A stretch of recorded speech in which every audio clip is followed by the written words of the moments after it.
for joining our webinar, 4 Communication Strategies for Agile Success.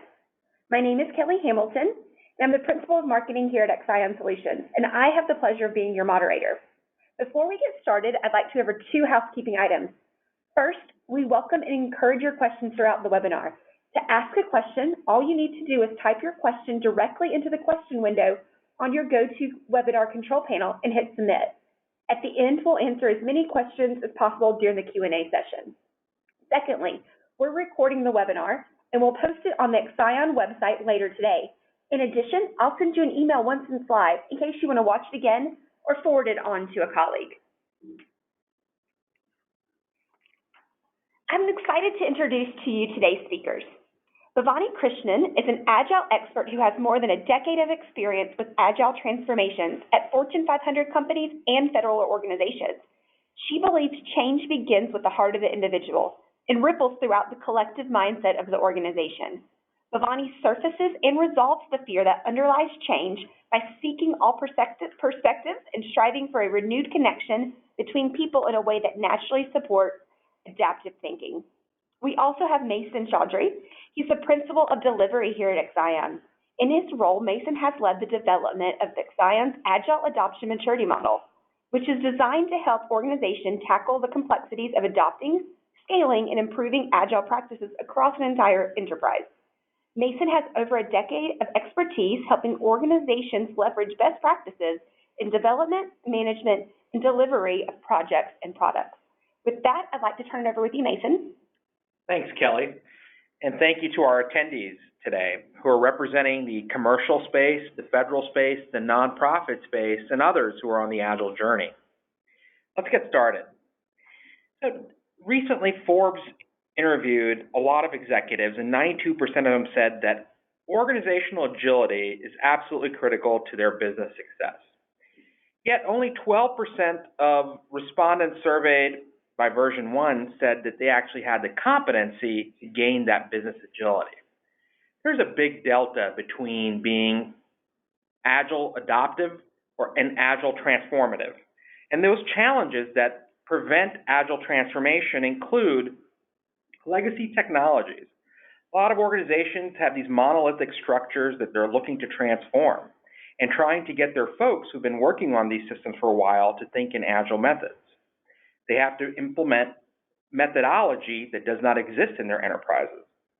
Organizational change. You can teach folks a manifesto, but to actually change culture, mindsets, and behaviors requires a lot of effort. And then there's always going to be competing goals amongst ideas within an organization, leadership, and even teams and practitioners. Let's take a look at these issues. I start today by asking you, Bhavani, are these issues that you're seeing on the ground? Over and over, Mason, these are some of the common problems that you see. Again, as you mentioned, these are some issues that tend to linger even in spite of local success. You may have great success with Agile adoption and some transformation at the ground level, but because I've seen these dissipate with effective communication, I can share some comfort and say it with confidence that with effective communication, most of these challenges can be resolved. And for today's webinar, I have handpicked 4 strategies that I would like to share with all of you today. Today, I would like to share 4 strategies. Sharing big picture, shifting priorities, manage your priorities, decision making, empower the right folks at the right place and at the right time, and then also measuring success. Big picture, priorities, decision making, and measuring success, that sounds fantastic. Let's go ahead and take a look at each one in detail, Bhavani. Sure. Let's start with big picture. It's one of my favorite strategies. What would you like to know about it? All right. In my experience working in large enterprise and small, I've heard the term big picture. What do you mean by big picture? Sure. Let's talk a little about it, right? But in order for me to effectively communicate the importance of big picture, what it really means, and how can we really use it on the ground, I would like to take a step back and ask you a few questions. Can I? Sure. All right.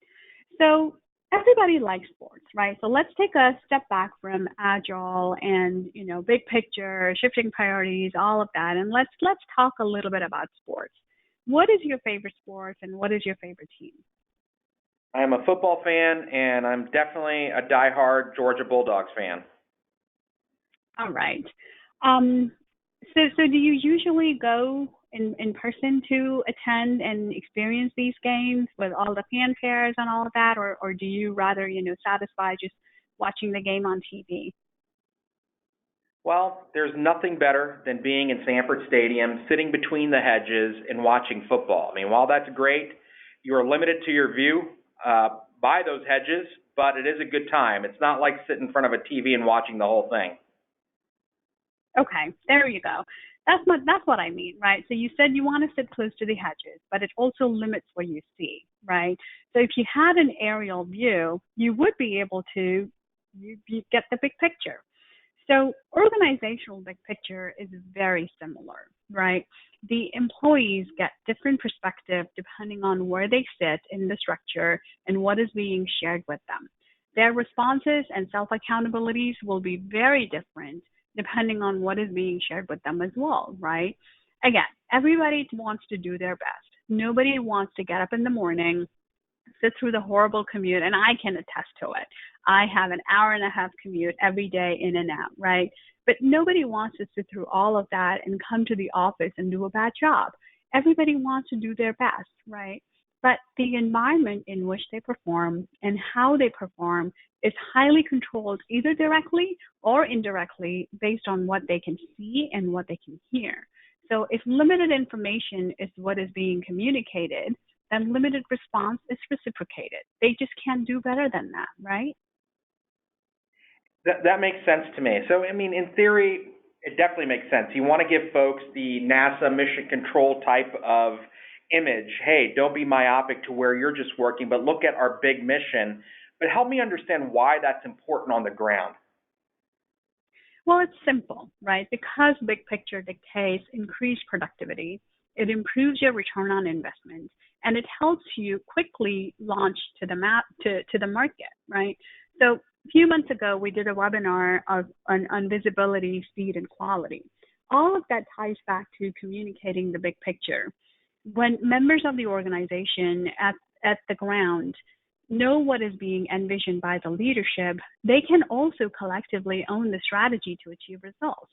So it is very important that we share the big picture so we can all collectively march towards that vision, that goal of the company or the strategy that you're trying to go after. All right, so big picture, AKA collective understanding. So what's the impact in the absence of that collective understanding? Well, again, to me, it all, comes down to how effective do you want to be and how productive you want to be, right?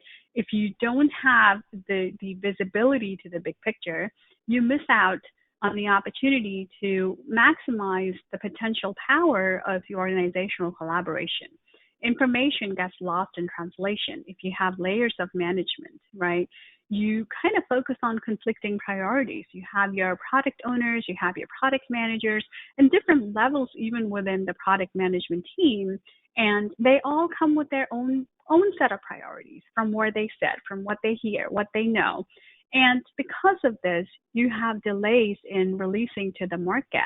And, bottom line, and as a result of all of this, it's just confusion and chaos. So the impact is super high, important lack of visibility.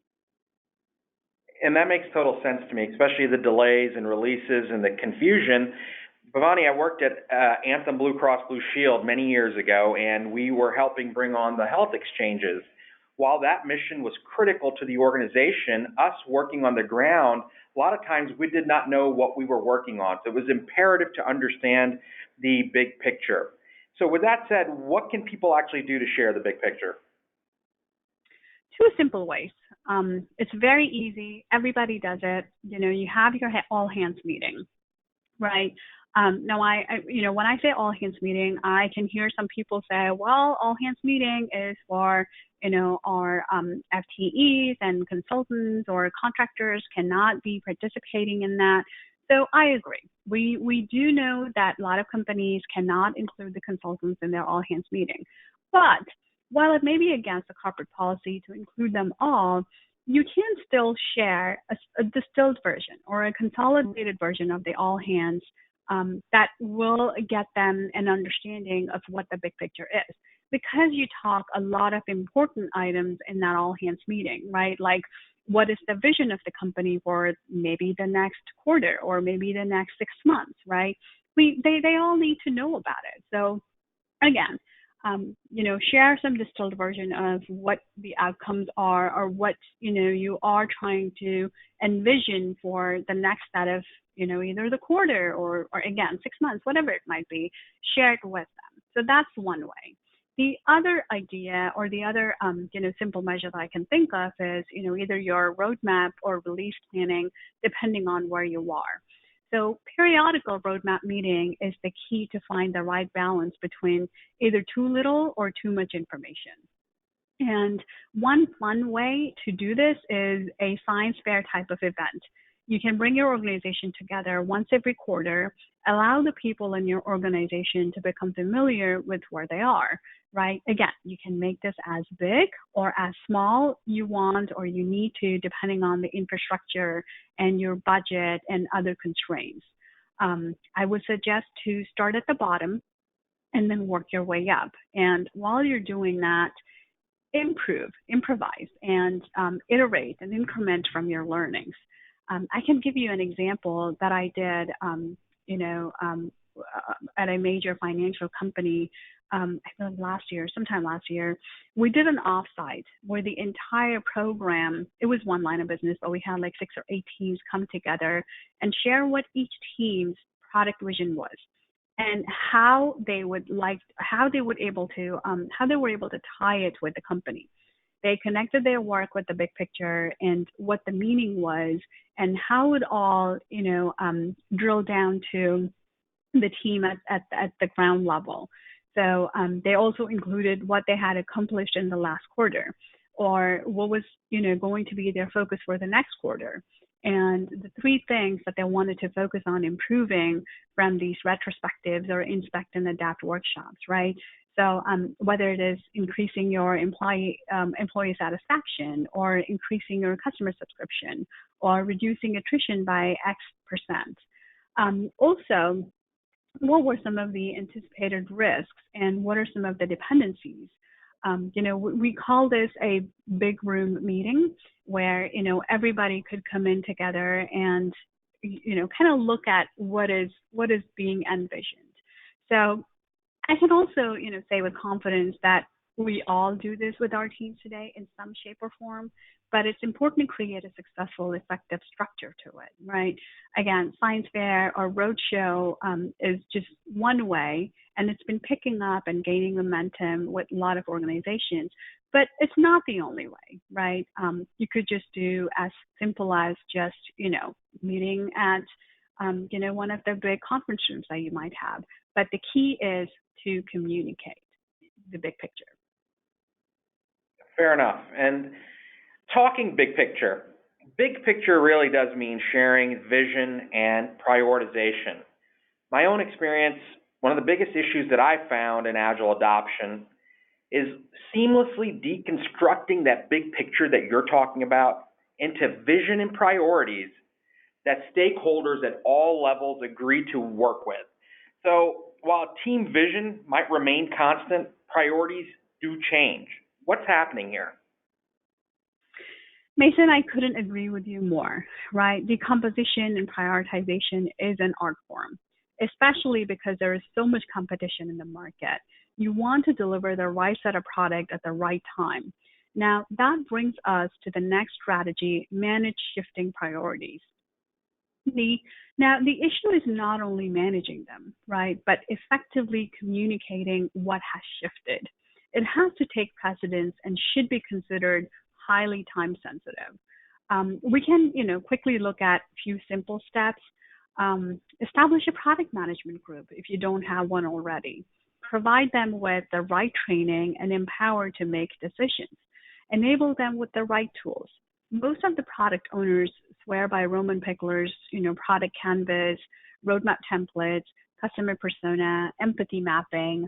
So these are all the best practices that you want your product management to follow. Now, another powerful way is to calculate the weighted shortest job first, referred to as WSJF in short. This is mostly prevalent, in the scaled Agile framework, but any type of framework within the Agile methodology can utilize and benefit from this. It is estimated as the cost of delay divided by the job duration, right? But whether you choose to use Excel or WSJF, remember to communicate the priorities and the changes not only with your immediate teams, but also with the upstream, downstream, and extended teams as well. Make them visible and use information radiators. Again, iterate and increment on these best practices. All right, that makes a lot of sense. Be proactive. So tell me, what are some tips towards better prioritization, not just for practitioners, but maybe managers and executives as well? I would say to continue to challenge the status quo, Mason. Kaizen is one of the best things that anyone can adopt, right? Now, Wikipedia states Kaizen is the Japanese word for improvement in business, and Kaizen refers to activities that continuously improve all functions that involve all employees, from the CEO to the assembly line workers. So in other words, remove or at least reduce the layers of bureaucracy. Try to minimize it. It leads to inefficient communication, right? Make information visible and transparent. This incents the culture of heroism. If you have, if you have to have team leads, then try to promote the concept of first among the equals. Bring the work to the team. Establish product teams and avoid project teams. The other tip I can provide you is to manage your cost of delay. Do it efficiently with improved communication. Again, cost of delay in simple terms is the loss of benefit or value due to some delay along with some sort of penalty. I can vouch that most of the audience here would be able to relate, our experience with cost of delay, right? So we all have experienced it. We're getting late out of the house in the morning just by 10 minutes as 30 minutes in traffic, making it a horrible commute experience to work, right? Now add in the penalty of being late to a meeting or even missing it. So now you understand the impact of cost of delay. And one way to manage this is prioritize. And don't prioritize in vacuum, because that does not succeed. So you need coordination and constant communication at all levels.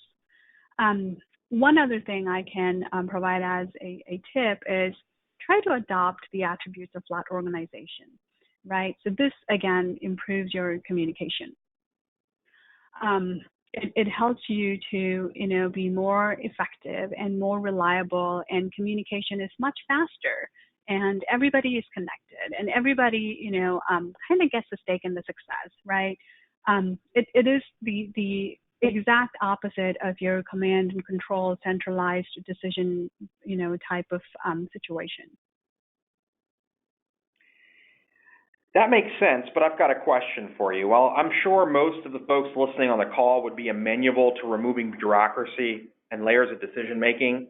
We all know that most organizations still do follow that command and control model for managing the complexities of matrix teams, contractors, and competing priorities. Can you please help us further understand how Agile management practices like you're describing can benefit most organizations? Sure, Mason. It boils down to decision making, right? And I would recommend to look at the concept of centralized versus decentralized decisions. Decentralized decision making, helps you to deliver value in the shortest sustainable lead time. Now, escalated decision making can add delay and compromise, the knowledgeable decision that you may be able to get from the people on the ground. Because if people on the executive floor try to make the decision, you don't have the luxury of local content. So try to avoid it, right, at the right time. On the other hand, decentralized decision improves flow, throughput, and faster feedback.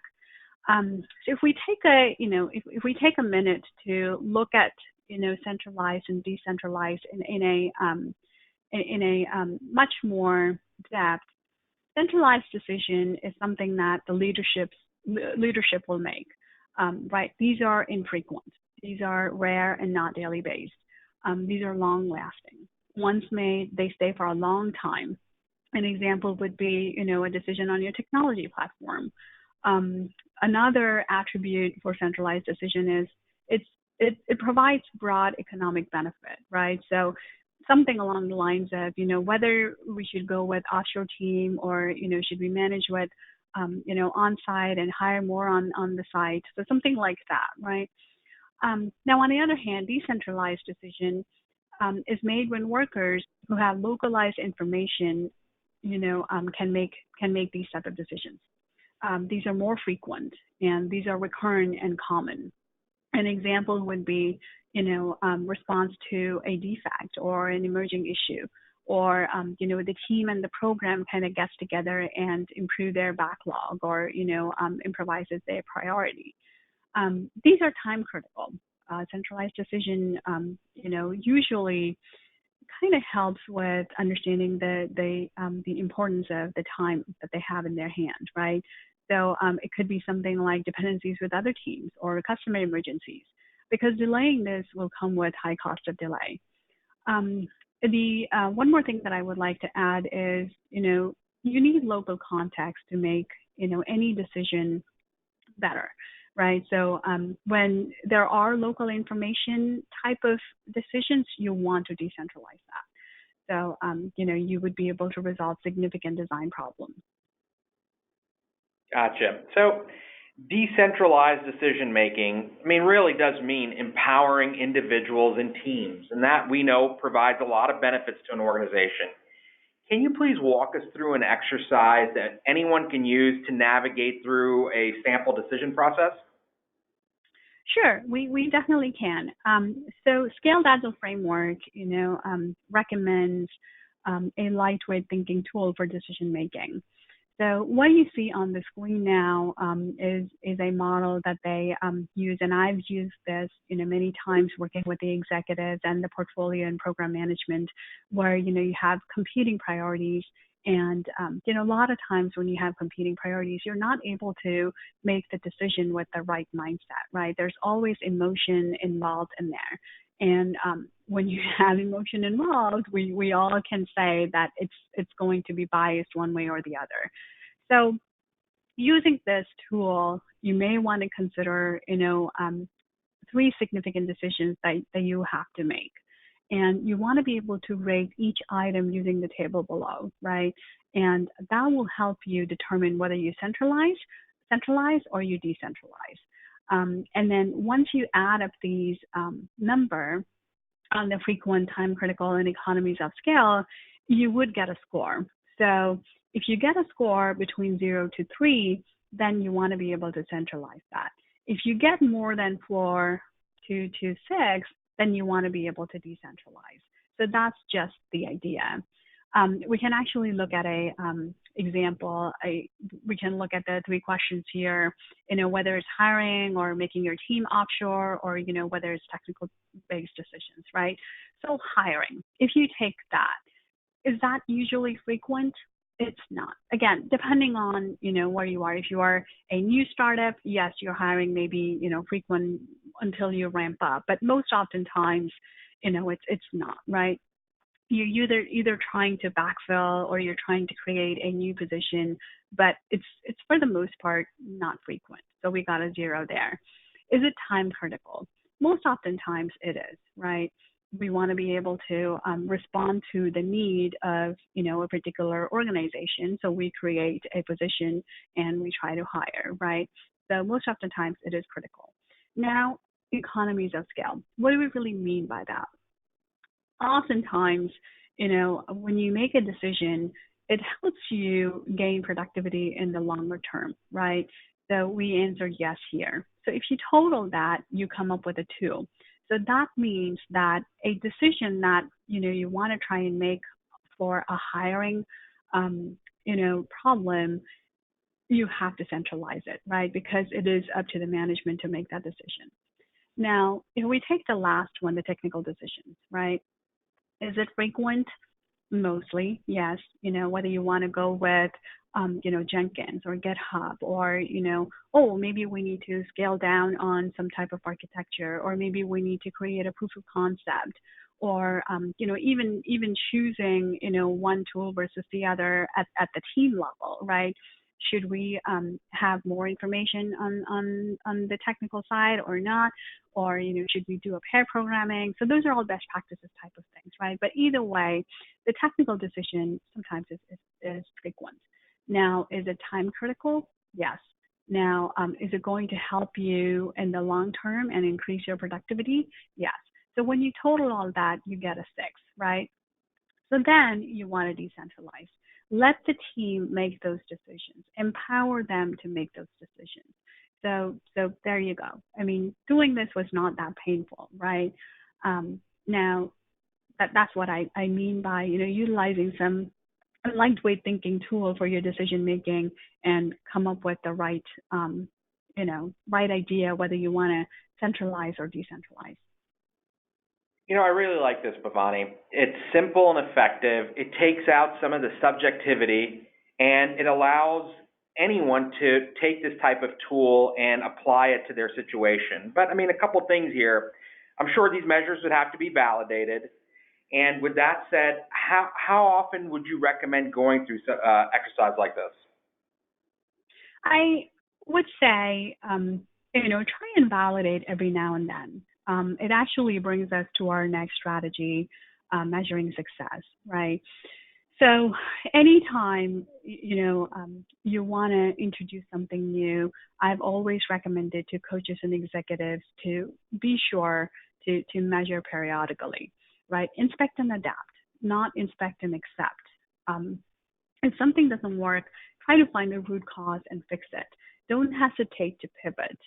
I would say use these as early indicators to learn from the patterns, right? Use maturity models periodically to assess the atmosphere.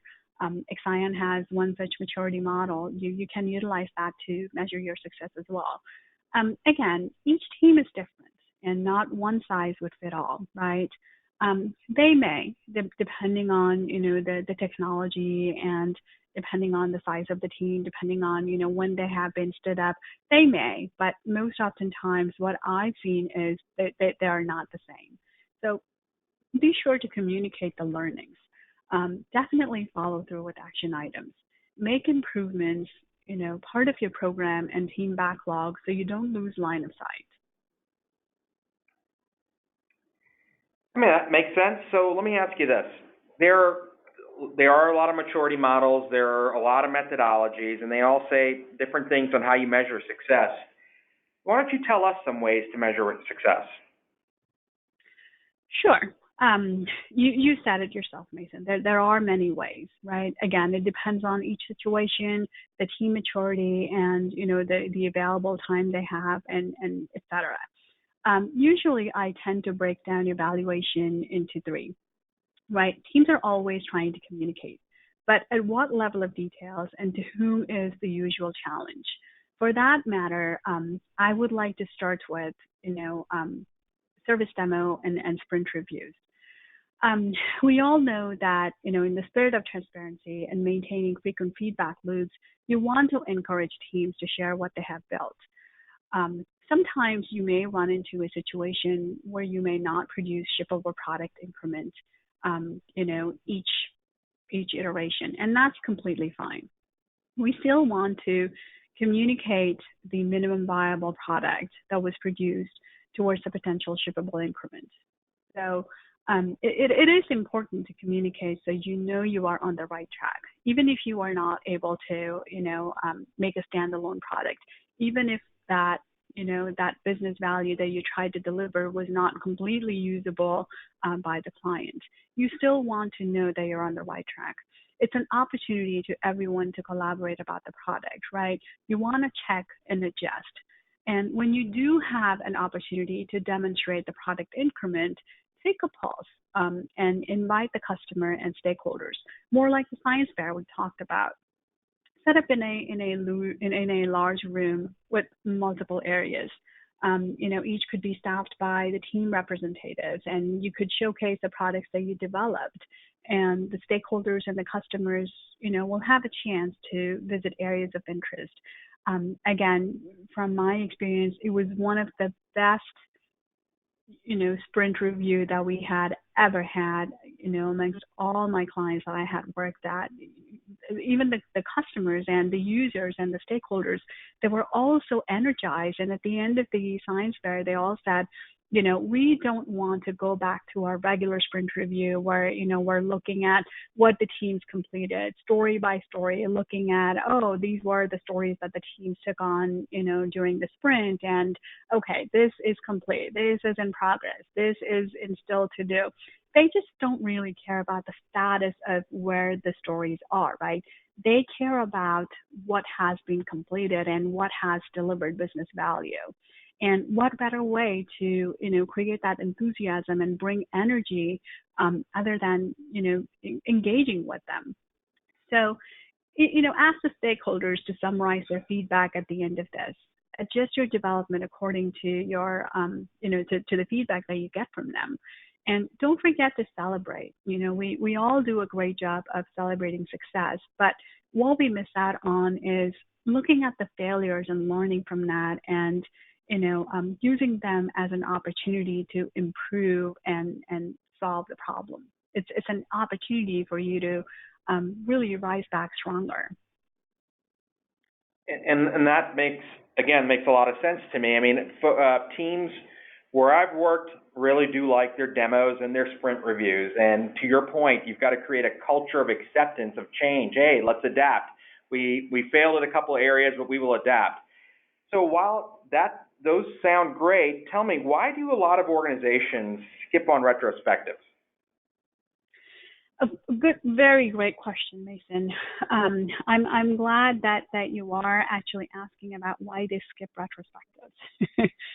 It is true. It is actually more common, than a lot of people would care to admit, is that, teams and organizations do tend to skip them. Now, there could be a lot of reasons, but one, biggest reason that I've gathered from talking to, the teams and the leadership and the executive is that they don't find value from it, right? And they don't find value from it because these, action items that come from the retro are not being followed through, right? You have three types of problems when you come to a retro.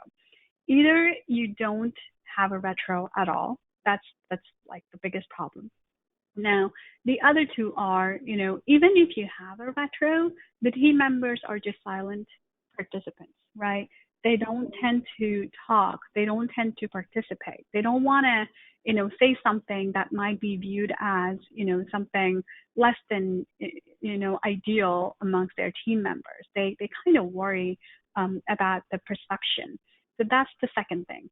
The third thing is, like I mentioned earlier, they don't follow through at all, right? So you want to be able to follow through and make these ideas and action items that come from your retro part of your backlog, whether it is your program backlog or team backlog. Make them part of your backlog, make them visible, make people accountable so you have some type of follow through and the team can see the benefit of retros. There are, again, many ways to make them fun, right? There's fun.retrospective.com. Tasty Cupcakes is another one where you have a lot of ideas.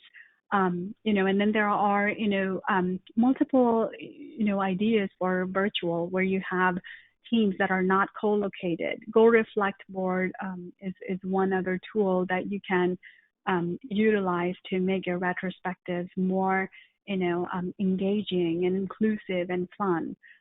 So yeah, it's just mind-boggling how a lot of teams just skip out on retro, but that's another way where you should improve and make communication a priority. Absolutely. You're preaching to the choir on that. And retrospectives lead to accountability. Accountability leads to maturity, but all of that requires KPIs and metrics. Please do walk us through some best practices around KPIs and metrics. Sure. I would, keep it simple. The first bullet right there, right? Make them available to all stakeholders, but at the same time, keep it simple. When you keep it simple, it is sustainable. It adds more, value. It's more meaningful and actionable. Try to automate them. Don't force them to compete with each other.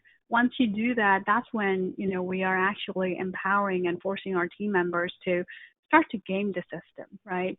You want to encourage natural progressions. Some cycle may be more productive than others, and that's totally fine, right? Some sprint, you may be, delivering 90 points. In some sprints, you may be just delivering 50 points, and that's totally fine, right? Velocity is not, necessarily, or velocity increase is not necessarily an improvement in value delivery. Focus on the importance of the business value that you delivered and try to increase that. Try to find ways how you can improve that, right? One other way would be to tie your metric to your overall business strategy. What is your organization's vision and goal? How are you trying to accomplish that? And tie them to your roadmap. What are your long-term and your short-term objectives? And decompose them to the smallest level possible and measure all the way through, right? And then some other ways, I can think about would be to improve your throughput.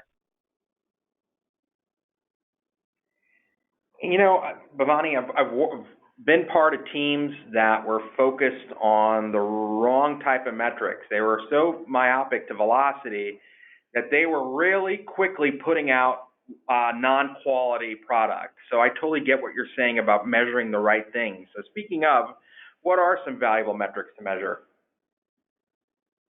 The first thing that comes to my mind is the burn down chart, right? We talked about throughput just a second ago, along with that burn down charts. That can help you, visualize your team's health and your delivery health, whether it is based on your sprint or based on your releases. Try to utilize and try to learn how to effectively read the burn down charts. The other important thing is try to understand your defect trend, right? Tie that with your quality of delivery. You want to be able to understand, is your defect trend going upwards or, is it going downwards? So if it is going upwards, then, there are certain things that will come to light. Your team may not be, doing unit testing effectively, or, they may not be, peer reviewing some of the best practices that's recommended. Or, it will open up an area or an opportunity for you to revisit your team norms where, you might say, what is really the definition of done? Is it just meeting your acceptance criteria? Or, does it really mean that we need to do, all sorts of testing, whether it's functional testing or your, integration testing within the sprint? And if the team comes back and says, well, we can't really do integration testing within the sprint, then you want to be able to understand why. What is the reason behind that? Do they not have the right environment set up for them? Do they not have the right infrastructure? So all of that, is something that you want to start to measure and understand what you can do. Another area would be to, really measure the actual versus the forecast, right? So from your roadmap or your release planning, you might have forecasted, certain amount of throughput that you may have needed. But how are you really, burning up against that? What is your actual that you're delivering? And then again, one other thing that I would mention along with all of these valuable metrics is try and gauge your Agile adoption.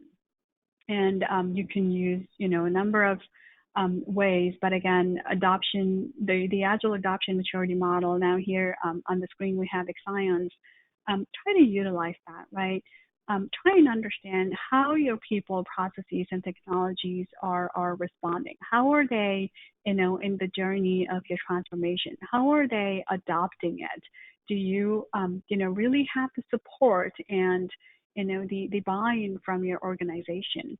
Is culture really improving? When you talk about culture, a lot of the things that we just talked about will come to light and help you really understand is, do you have good tools for DevOps and automation and system architecture? So those are some of the things that we just talked about, in terms of your valuable metrics, and utilize, some of the best adoption maturity model to help you with those. Wonderful. So Bhavani, you provided us some really good examples of methods to improving communication and making and measuring decisions. Can we take a few of those tips that you've talked about and apply them to the issues I described at the beginning of the conversation? Sure, Mason, we absolutely can. Well, I'd love to start with scaling, because no matter if you are a behemoth Fortune 100 company or you're an association, scaling Agile beyond development is something that you're tackling. And we all know that customer experience requires that business agility, and that agility is a cultural mindset, right? You've got to do it besides your developers and testers.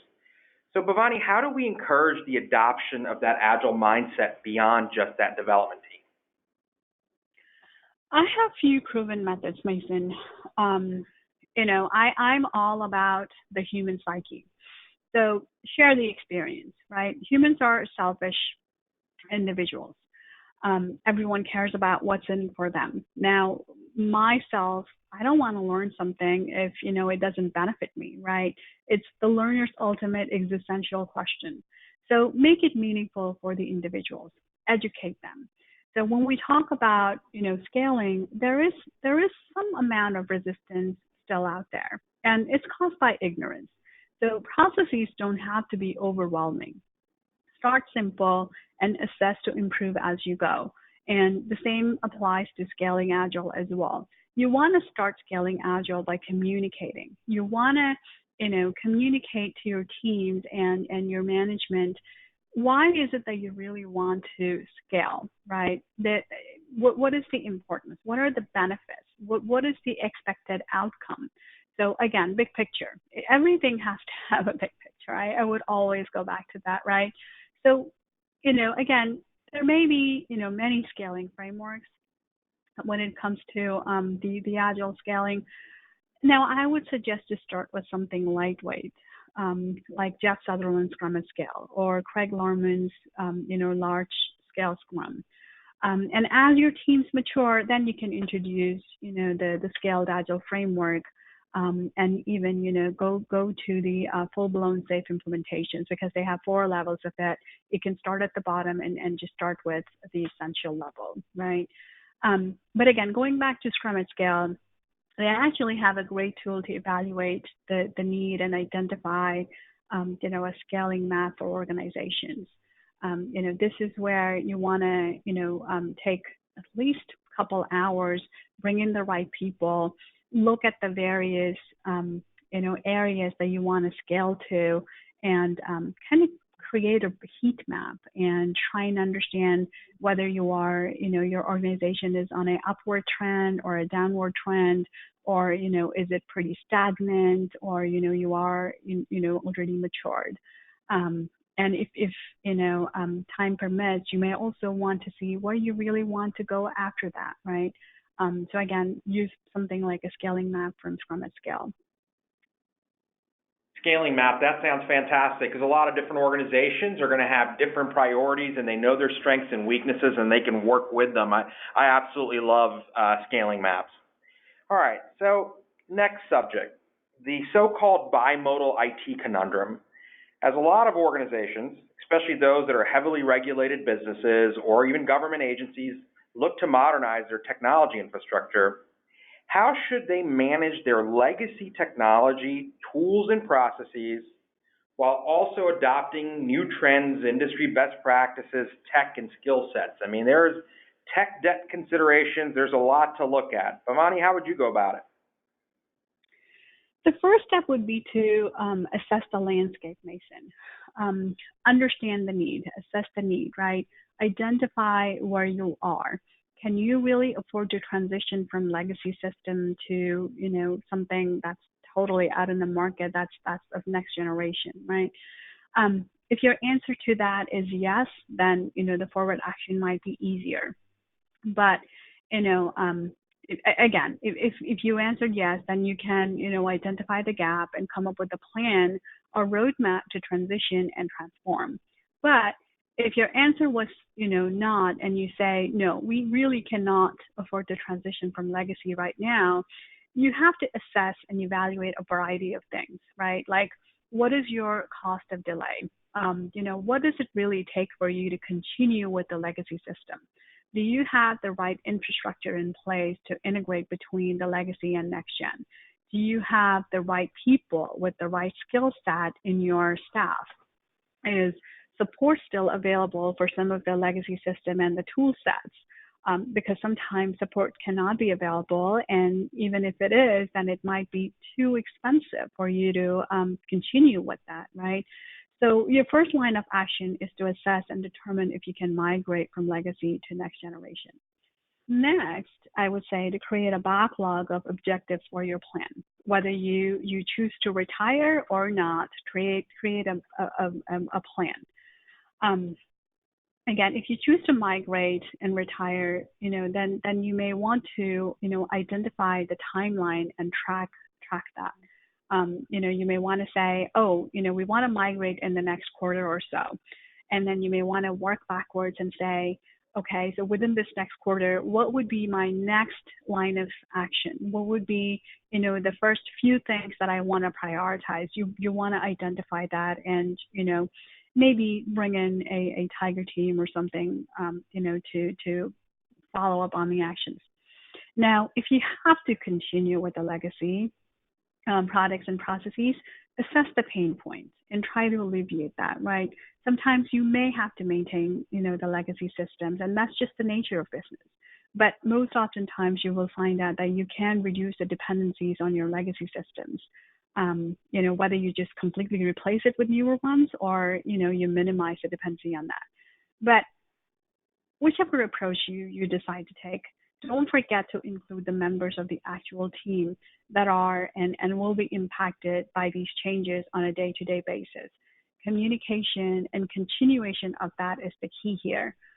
Again, in my experience, I've seen, management making these decisions in a vacuum on behalf of the team, only to find out that, it cannot be executed, or, because they either missed out on a crucial information or, some constraints that only the team member might know because they're at the ground, right?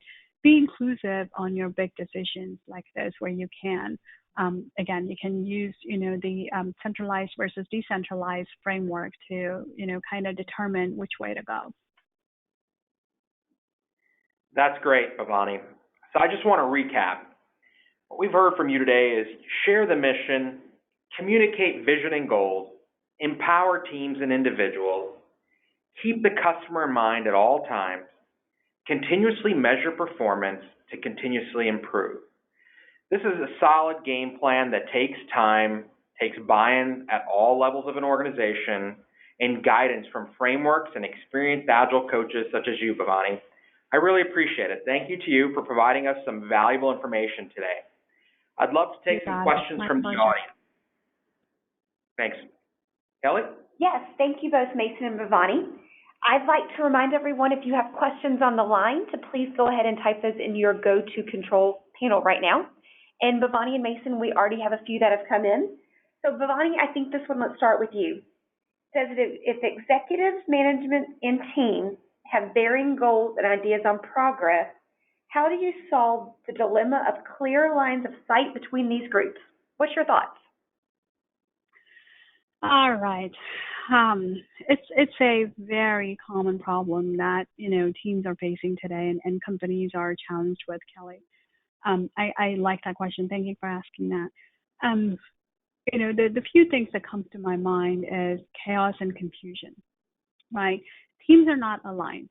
Teams, maybe work on, maybe they're working on something that, later can become a throwaway because they're not aligned, right? Conflicting priorities, and as a result of that, delayed release to the market or released production. Now, if your priorities are not aligned with the vision, team on the ground, work on a different set of roadmap while leadership has a different idea. And as a result, you have wasted time, money, and effort. So here's where I would like to suggest using your big picture, right? Impact mapping. It is a strategic planning technique that can prevent your organization from getting lost while building and delivering products. It will help you visualize the dynamic relationship between your, delivery plan and everything around them, right? So this also helps you to prioritize, again, manage your shifting priorities that we talked about. Use tools to gain and align visibility, right? Use, something like your Jira or Confluence or Rally CA Central or version 1. So these, give you great visibility. Now I'm just, referring or suggesting some process related, but there are, great tools that technical teams would like to use as well. So use that, and maybe that would aid you in your decision making as well. Try to implement, Scrum or Kanban at various levels of organization. This is one other way to measure your success. Now, Scrum at Scale recommends executive action team or meta Scrum. This you can actually set up at the leadership level, right? So you not only have Scrum teams at the ground level, but you also have Scrum teams at the portfolio and the program, and also at the executive level. And you try, you can either scale up or scale down depending on where your organization is. Now, SAFE recommends portfolio Kanban as a way to funnel ideas and aid teams with more clarity. Again, every framework has something to offer. The key is to believing in sharing the big picture. Great. Thank you for that. I hope that answered the question for the person on the line. The next one says, you mentioned a few Agile maturity models. How long does it take a company to become 100% Agile mature?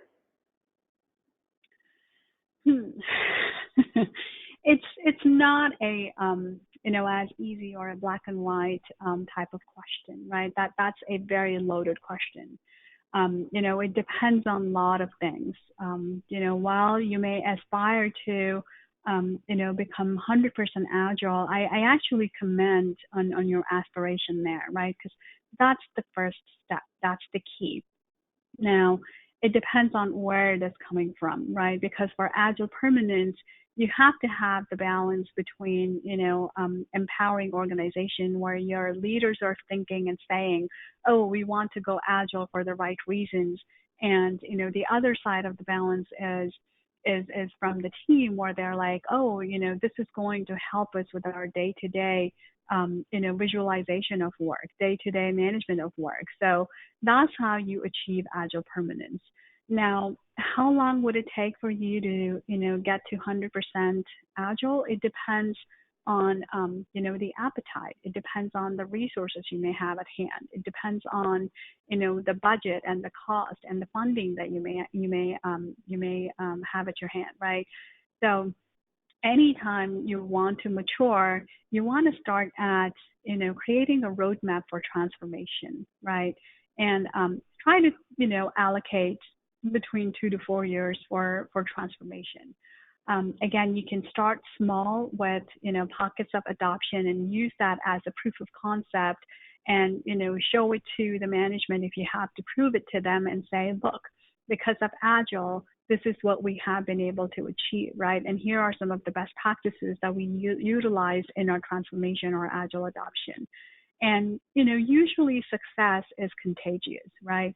So once you try and prove that to the organization, then they're more amicable to, funding you and helping you with an entire transformation. So again, in my experience, it has been anywhere between 2 to 4 years for transformation. but adoption, can start way earlier, and you would see benefits of it, maybe within, a few sprints, whether 5 or 6 sprints. Hope that answers the question. I hope so as well. That was our final question. Thank you, Bhavani and Mason, both for your time. If you have anyone on the line, if you have additional questions, Mason's email address is on the screen. You also can email me directly at khamilton@excion.com, and we'll make sure that you get answers to that. And we wish you success as you use these 4 communication strategies for your as you scale out Agile. Thanks, and have a great day. Thank you.